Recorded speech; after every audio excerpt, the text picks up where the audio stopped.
I'm super excited for today's chat, as I always am. I have a gorgeous guest from America.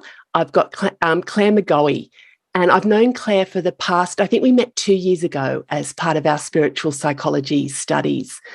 And we haven't met in person, but it's been absolutely beautiful to be in class with Clare and to reconnect through those studies. And I'm really we have a lot of similar interests, and I want to find out all about those when I chat with Clare today. But before I introduce and welcome Clare, I just want to read out the first little bit of her bio. The rest of the information is in the show notes. But Clare is a mum to three. She's an expat Brit living in America, an entrepreneur, a retired startup exec, a chief financial officer, and startup venture capital advisor. And her past experience includes skills in doing and multitasking. Her language skills, she's accomplished at the use of the English word yes. She's certified in people pleasing. She's highly accomplished in meeting others' needs. And she successfully achieved being referred to rehab for exhaustion by the age 40, trying to accomplish all of the above. Oh my goodness, Clare, we're going to unpack all of that, but welcome to the podcast. Hi, Catherine. Thank you so much for having me on. Oh, I'm really, really excited. Me too. Yeah. So Clare, tell me, I'm just going to ask you, first of all, you're an expat Brit, so from England, but you're living in America. When did you move to America? I lived in England till I was 10, then grew up in Scotland, Edinburgh from when I was 10, and I moved here about 12 years ago. Ah, awesome. And is it Massachusetts you're living in? I'm now in Massachusetts, but I spent 10 years in New York. Oh, wow. Oh, gosh. And you're in Australia where moving into summer. So we'll be in summer and you're moving into, you'll be in winter. We're fall going into winter if we're not already there. Yeah, yeah. Super cold. Is it super cold where you? It was like 70 degrees about 2 or 3 weekends ago, and then it suddenly just dropped and it's starting to get ice outside. Yeah, we're the opposite. We've been really cold here and it's just starting to warm up. So it's a later summer for us here. Tell me about the change in. So you were working in corporate world. You're an executive and working with startups. Tell me a little bit about that.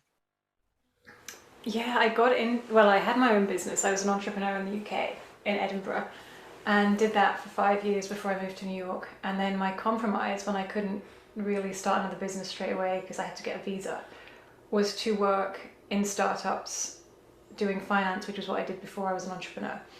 And my compromise was CFO for startups. And Yeah. I kind of got the fun and the excitement of the startup world and, being around the fundraising and the strategy and the growth and all that fun, exciting stuff without it being my company.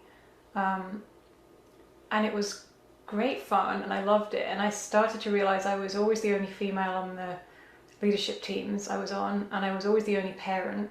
Started to change. Some of the men I worked with started having families, but I think I realized that trying to juggle both was just becoming impossible, or challenging.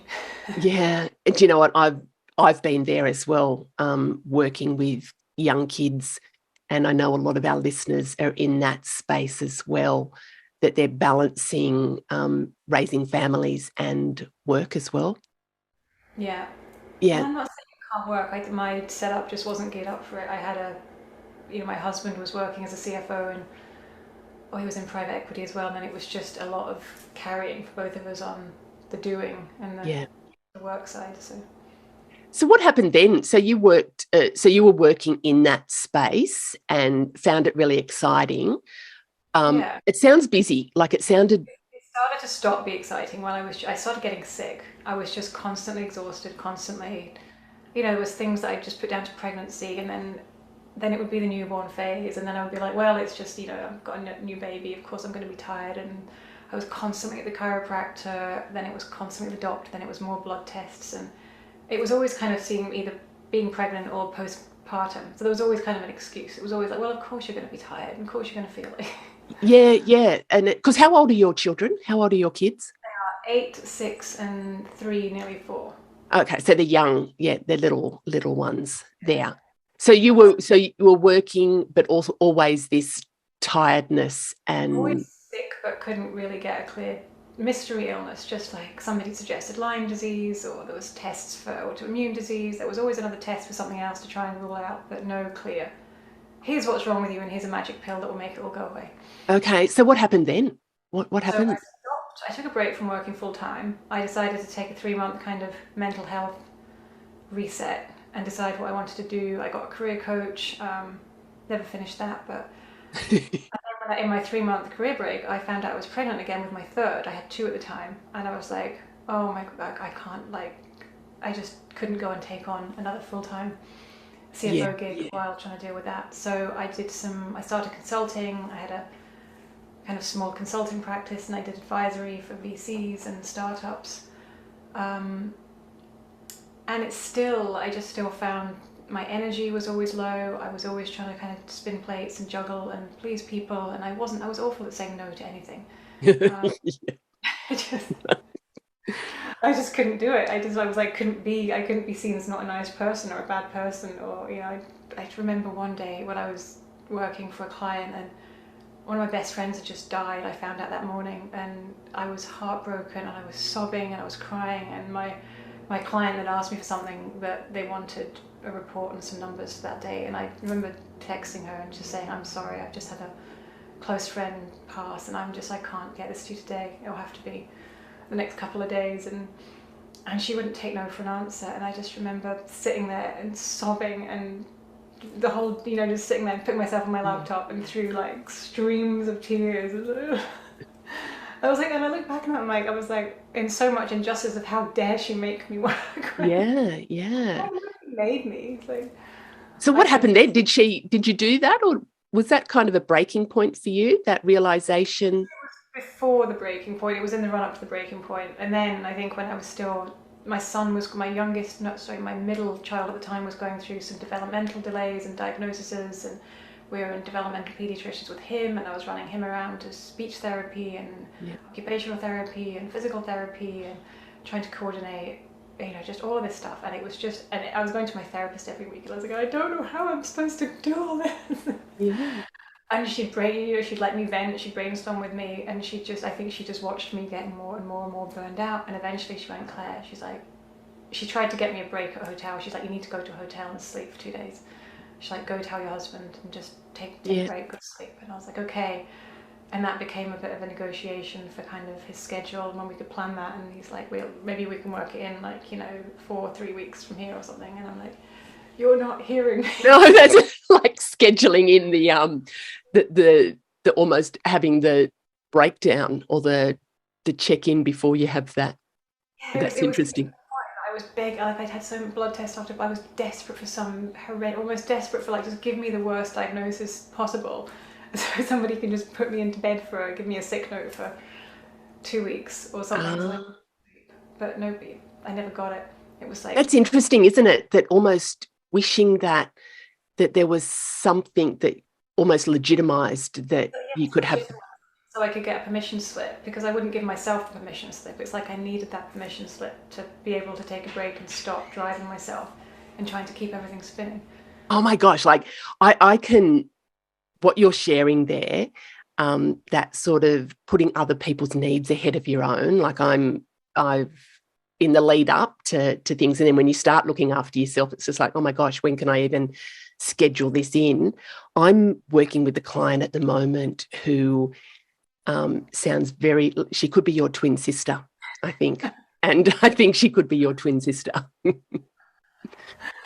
I think it's so much more common than people give credit for or acknowledge. Yeah. And I think also, and it's probably true for men too, but I know it's true for a lot of women about that busyness of just keeping all the plates spinning in life. And how to do that. And often the plate that falls is our own, that we're so busy looking after others that or the feeling that we have to look after them, that often our plate's the one that drops.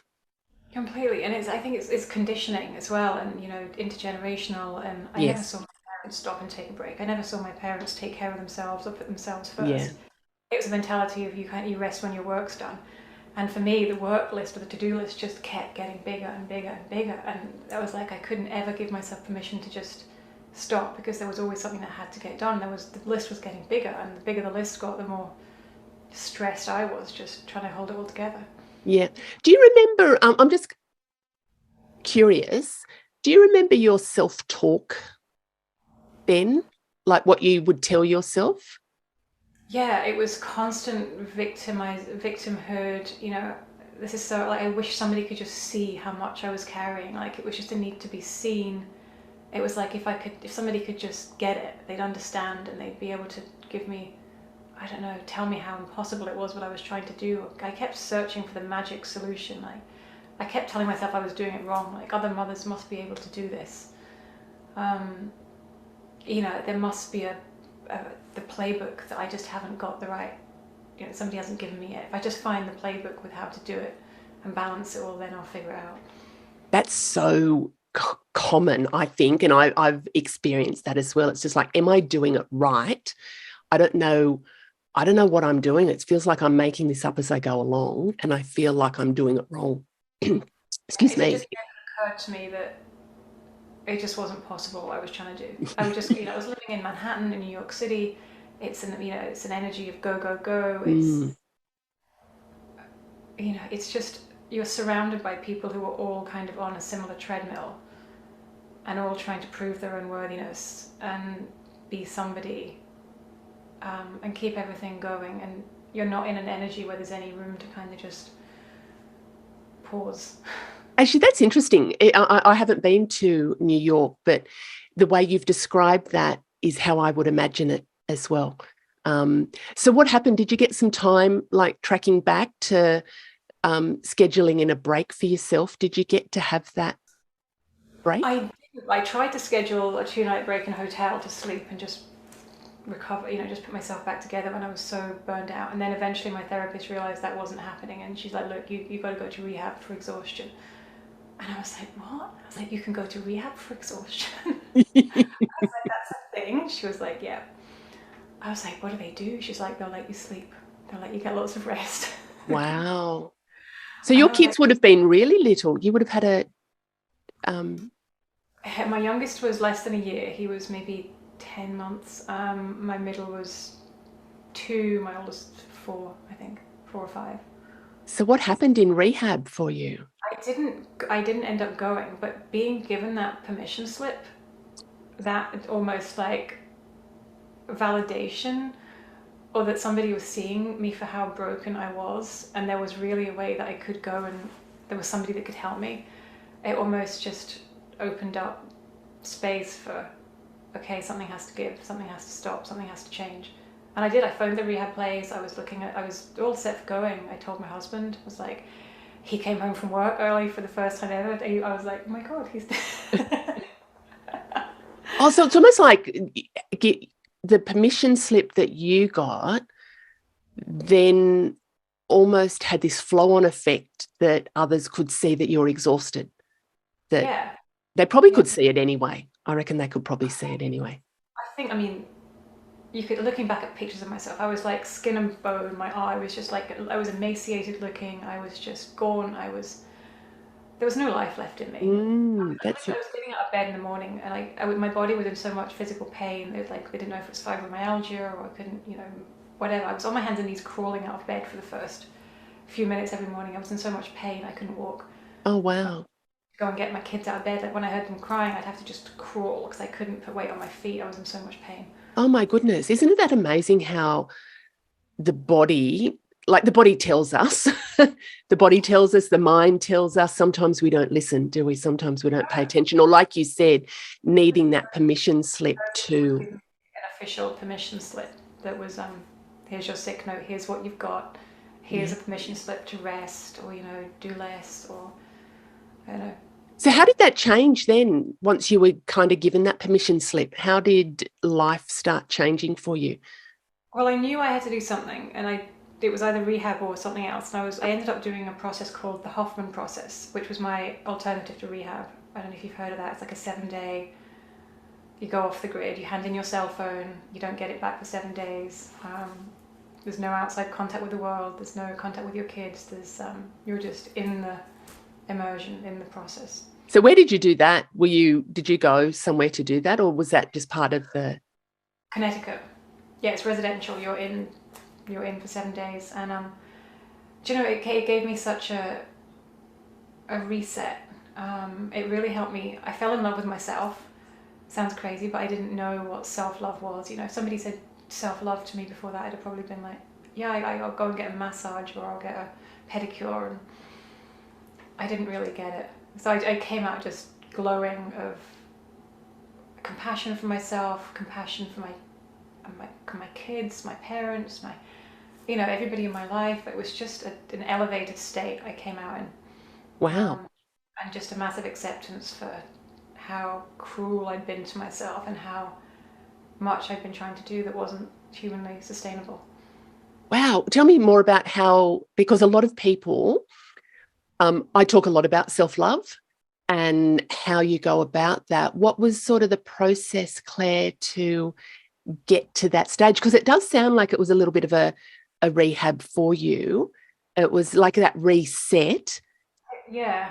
And it's funny, it's like the one thing about the Hoffman process is that nobody actually talks about what goes on in there. So people that do go into it have a kind of no expectation type experience. Yep. And some of it is a bit wacky. It wouldn't make sense. But it's basically a very curated, orchestrated journey of self-discovery that takes you through an identification of all of your patterns that you have, kind of identification of where you got them from, like be a pattern of controlling, procrastinating, people pleasing, and it takes you on this kind of journey through like acknowledgement of what your childhood experience was, letting go of any anger, frustration around things that weren't so perfect, in some perfect idealism world. And then it takes you up then through compassion and forgiveness, and then it brings it back to you and allows this beautiful expression, compassion, forgiveness, self-forgiveness, and ultimately it doesn't tell you have to find self-love, but the kind of aftermath of it is you find self-love.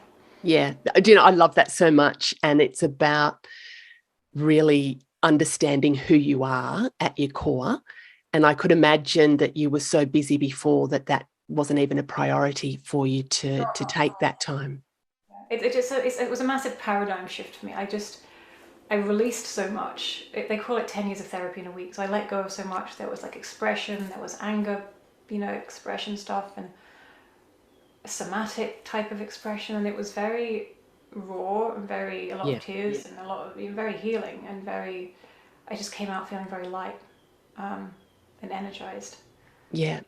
And I think it wasn't my kind of, I came out almost a bit, I don't know what the word for it is, naive or kind of obnoxious, or like I've got this, I'm sorted now, kind of. Okay. Yes, maybe that false sense of security around what you've been through, but that sounds like a positive experience to be able to unpack who you are and really get to know who you are.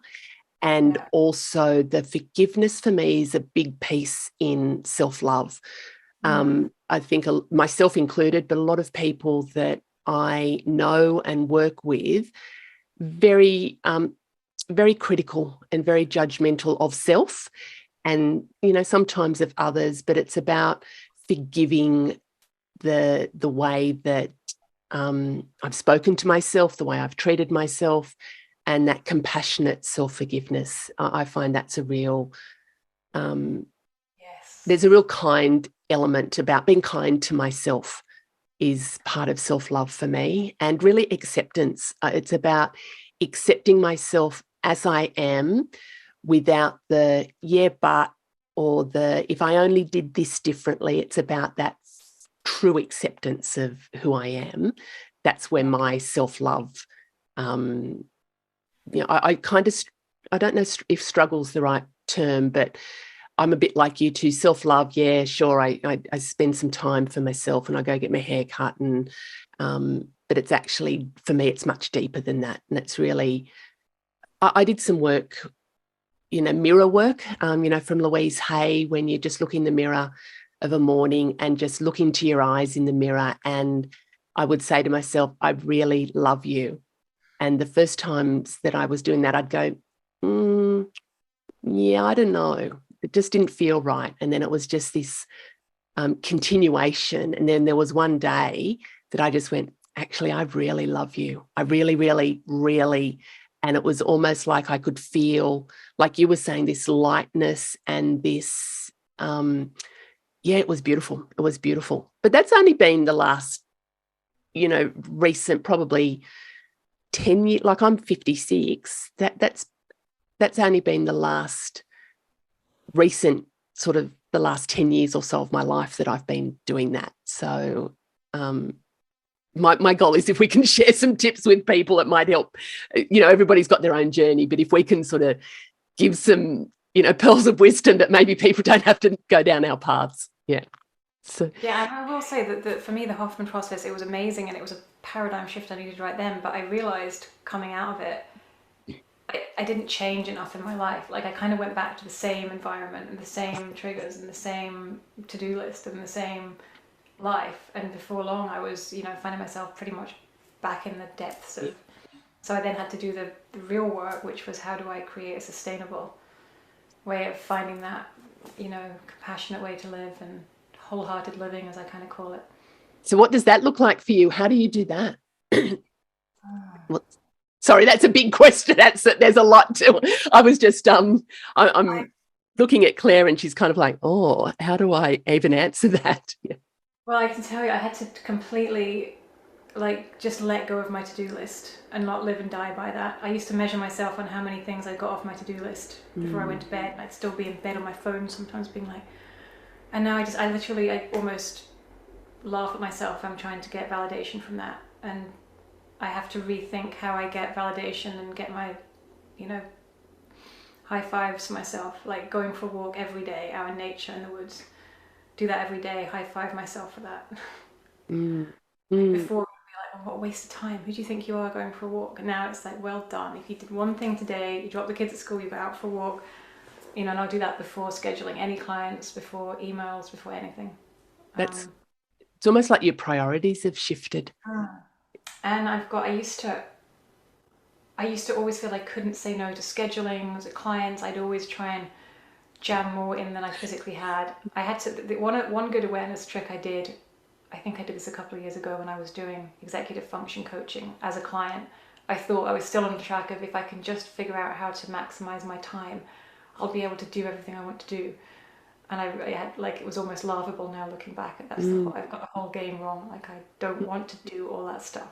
But I did this analysis. This was my CFO hat on, trying to move into this new way of living. And I was like, I took all of my things I had to do in the week or the month or the day, and I put them in a spreadsheet, and I put all the times of everything.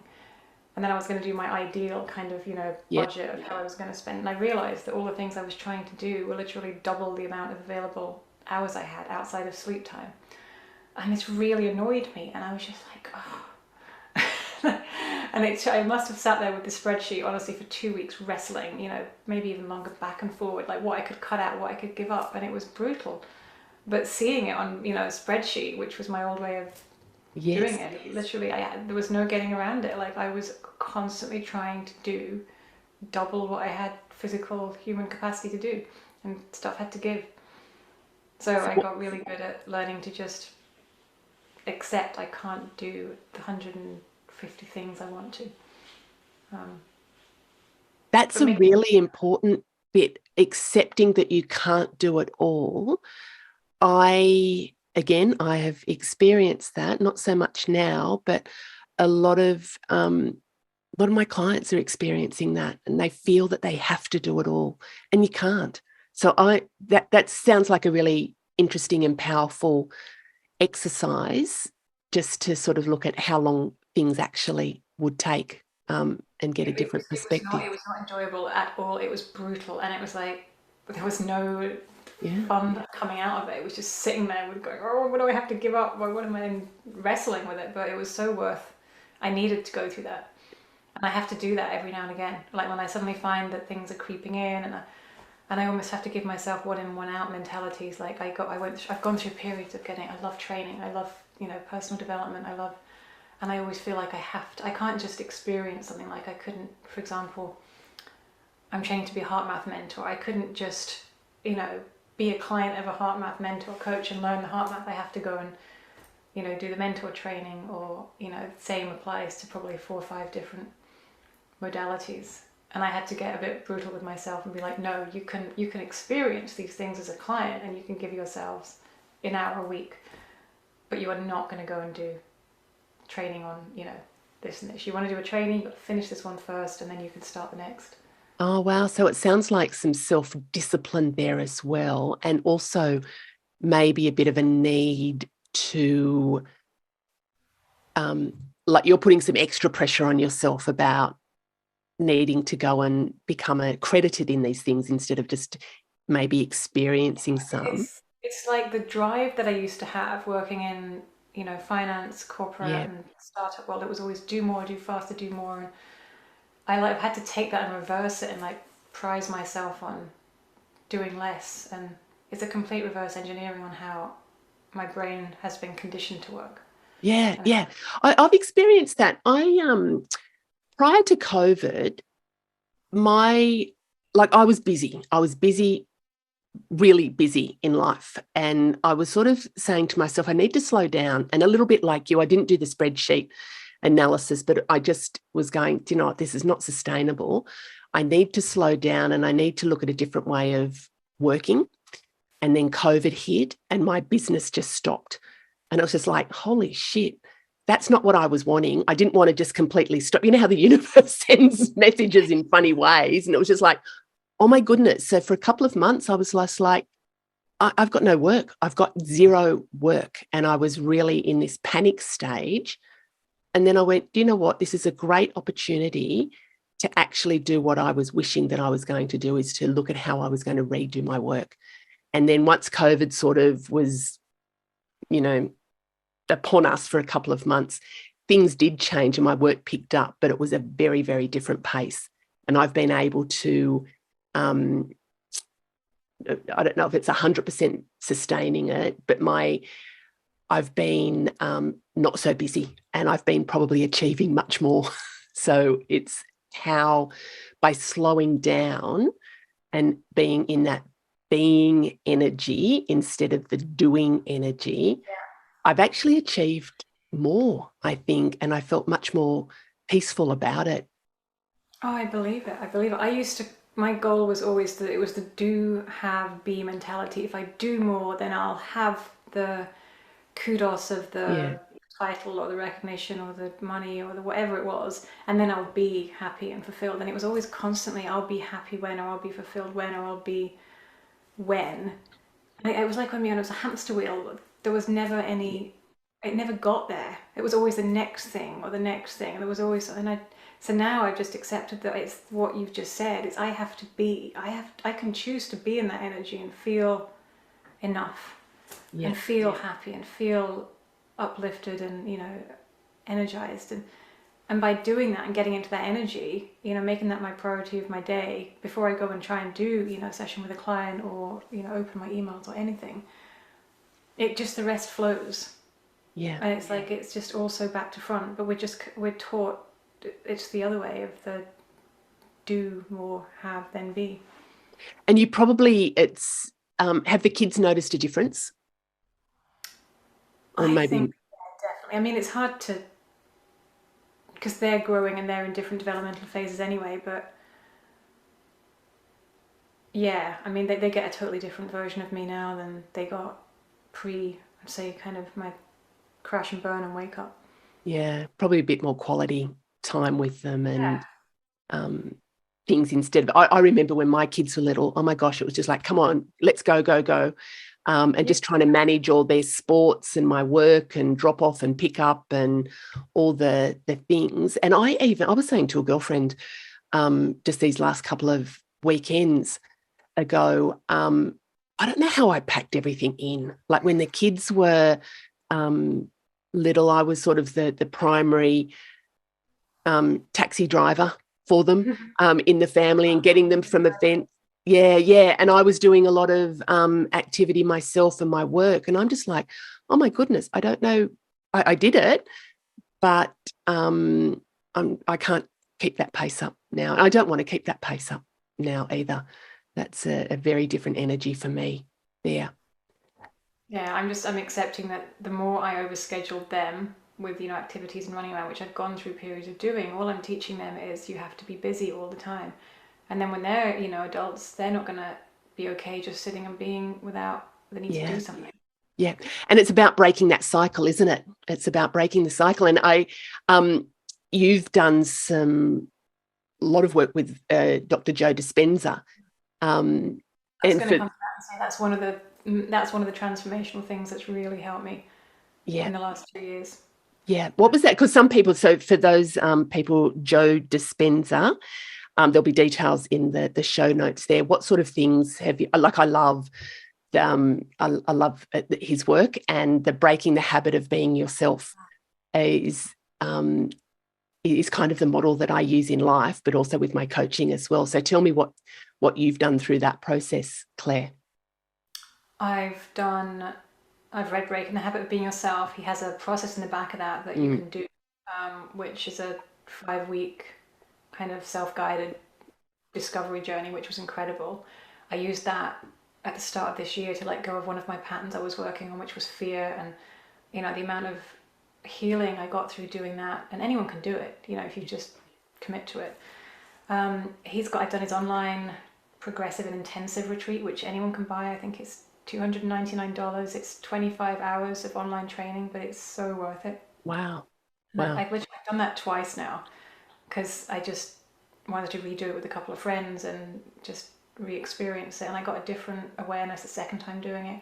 I've done 3 of his live in-person retreats, 2 advanced workshops this year, and an advanced follow-up workshop, which were all incredible. I could talk for days about those.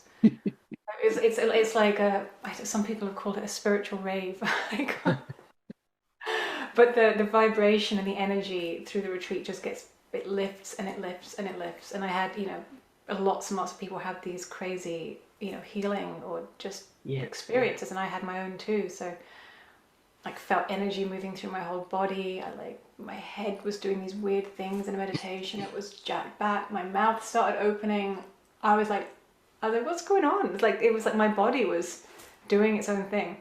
Wow. I just can't explain it. But I got such a release. I felt energy moving through me, and I got all the pain back. I had the physical back pain, the fibromyalgia type stuff, the chronic fatigue syndrome, all the stuff that I kind of let go of at that Hoffman retreat. It all crept back with living the way I was living.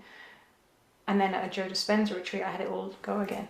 Oh, wow. And do you know what I'm hearing there is, and I say this a lot too, when we're doing any sort of personal development, self-discovery, we don't do it once and then that's all sorted. It's like hygiene. We don't have a shower once and then we're clean for the rest of our lives. We've got to keep working at it. It's really becomes a daily lifetime practice to be able to sort of keep in that space, but also what you were sharing, Claire, around being in the energy of like-minded people. For me, that is just I'm very discerning with who I hang out with and who I want to be in presence of, because I want that. I want more of that, and we find that through the spiritual psychology classes that we're doing, just being in that energy of like-minded people who are, just wanting to be the best versions of ourselves. Yeah. And that's what I'm hearing from you there too. That just it was I love being around and just being able to talk to so many incredible people. And I've lost the will and any desire to just have small time idle chit chat with anyone these days. I just have no interest in it. Do you know, I'm a bit like that too. I still do that, but I do I'm better able to manage myself in those spaces, like where I can choose not to be there. But sometimes in life, I can't choose not to be there, but I've been better able to manage that internally, I think. What's some of your daily practice now? So what does your day sort of look like? You said you go for walks I do in a the walk every morning. day. I try and most days do a Dr. Joe Dispenza meditation. There's also two pieces of the Dr. Joe Dispenza work that I couldn't just accept the Joe Dispenza work. I had to kind of go the next level behind Yeah. it. So there's two pieces of his model that I love, which are the heart math. So I said I trained in the heart math, and that is incredible. And just even being able to do some heart coherence, every day brings my energy up, gets me into a state of more presence. So that's really big for me. There's another piece of his model which I'm also training in, which is open focused awareness training, which is this concept of how we spend most of our days, most of us, all of us, if not hyper focused on one thing. We get this very narrow Yeah. focus. And it's not, if you look at animals out in the wild, they tend to be much more, in between naps and resting, but they've always got this open kind of focused awareness on. So if something is coming up to them, they're aware of it, and they can switch from this open focus into this hyper narrow focused and be on alert if they need to be. But humans have become very just narrow focused on all the time. So the open focused awareness concept is retraining the brain to sit back into this state of open focused awareness. And it's one of the foundation pieces of Dr. Joe Dispenza's meditations. But I really struggled with it initially through his work. I was like, what is this? He does these meditations of like, imagine the space between your eyes in space. And I'd be like, what the? Yes. Yes. What about in space? What? Yeah. So I wasn't like a natural student that just dropped into his work and was like, oh, I get it, I love it. It's taken me like lots of, I got a coach who'd done a lot of his work, and she was one of his corporate trainers, and just, Wow, you've really immersed yourself into it, haven't you?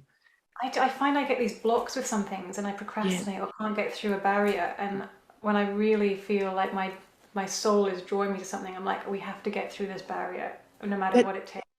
oh, I love that. I love that. And oh, there was something that popped into my head and then it's completely popped out again. Oh, that'll yeah, no, that's gone. Sorry. That's that was there and then it was completely gone. So you do some, oh, I know what I was going to ask you about the heart math stuff.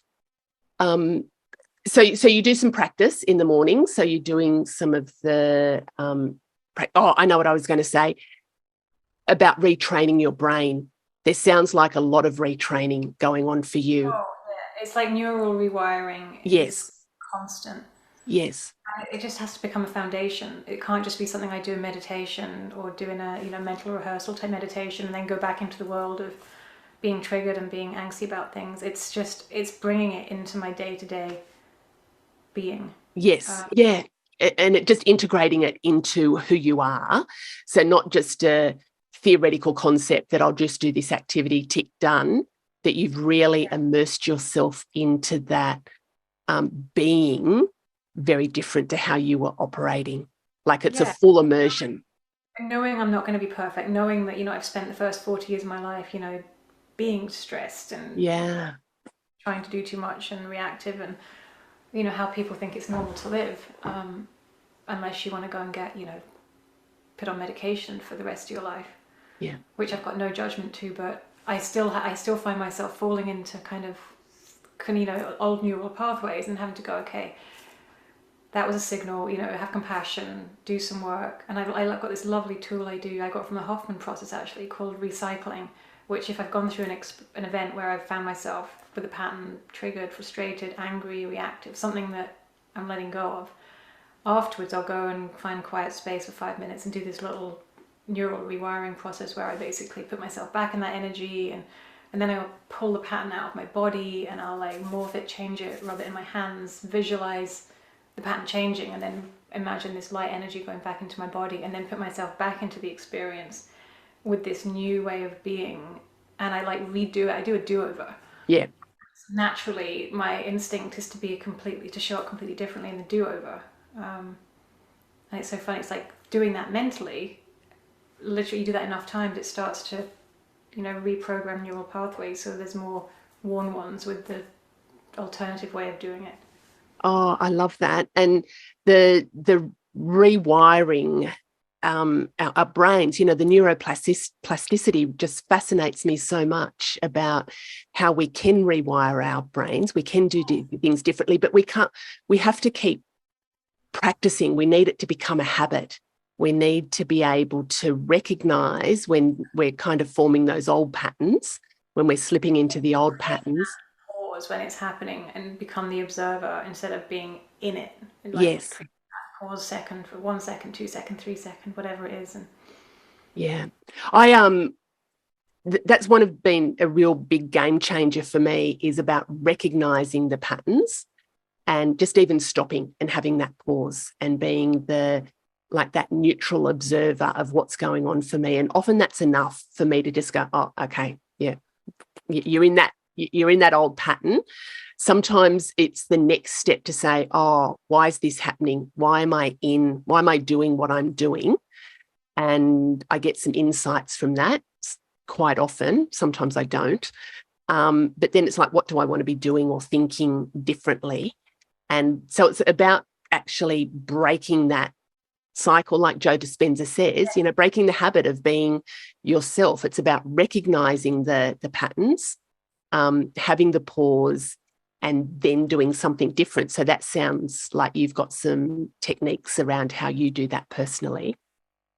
Yeah, and it's taken me a while to get there, but it's so needed. Yeah.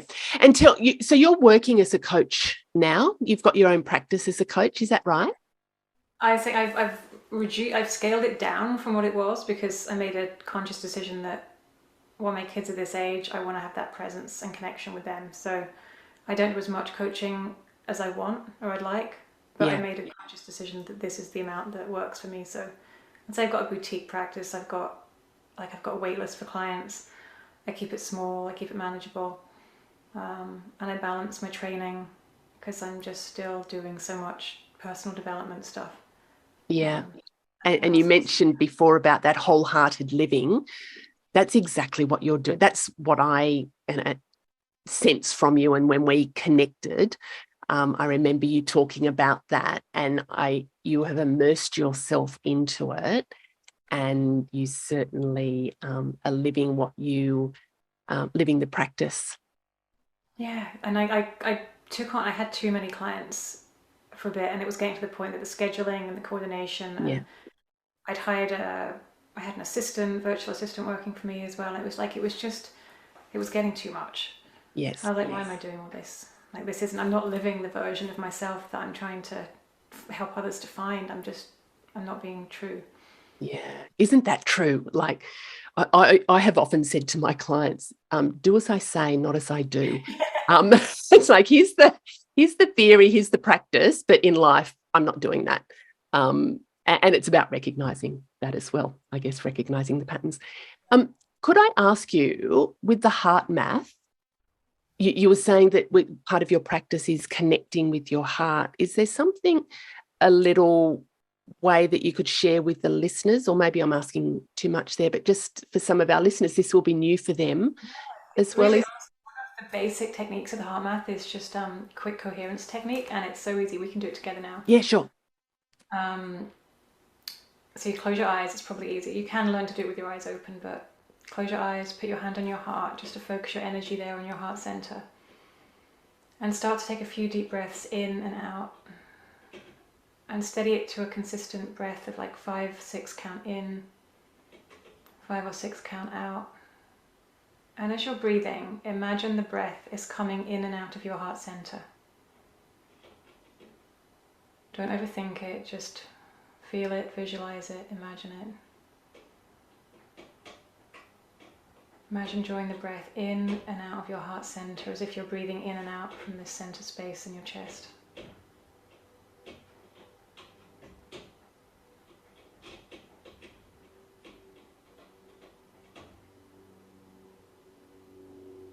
And now bring to mind an elevated emotion.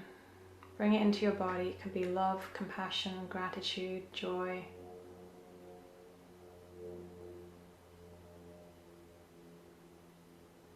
use an experience with my kids, or for a while I used the birth of my kids just to bring that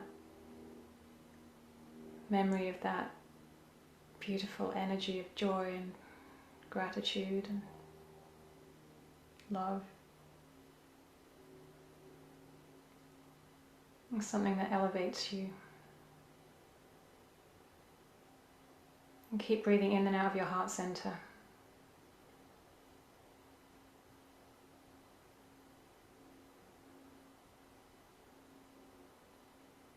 And whenever you're ready, you can take a couple of last breaths. Wiggle your fingers, wiggle your toes, and come back to the room. Oh, I love that.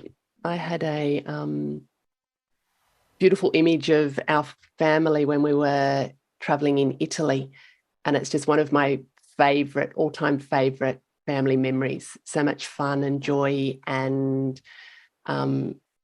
just beautiful. So I've got that in my heart now. So that was lovely. Funny is our body doesn't know the difference, or our heart doesn't know the difference between a real experience and a visualized, thought experience. Yeah. And we keep thinking we have to go and do these, things to make us feel happy. And we've got access to just the visualization or the experience from a memory or a anticipation of a thing to happen. Oh my gosh, Claire, time just goes way too fast. Thank you. I really loved catching up with you today. Thank you very much for that. We've got details if people want to reach out to Claire. And one of the things, Claire's not overly active on social media, so she's really living her essence, but we do have details of if you do want to reach out to Claire in the show notes where you can contact her. So thank you. Oh, hugs and big happiness to you. Yeah. I Thanks. love this.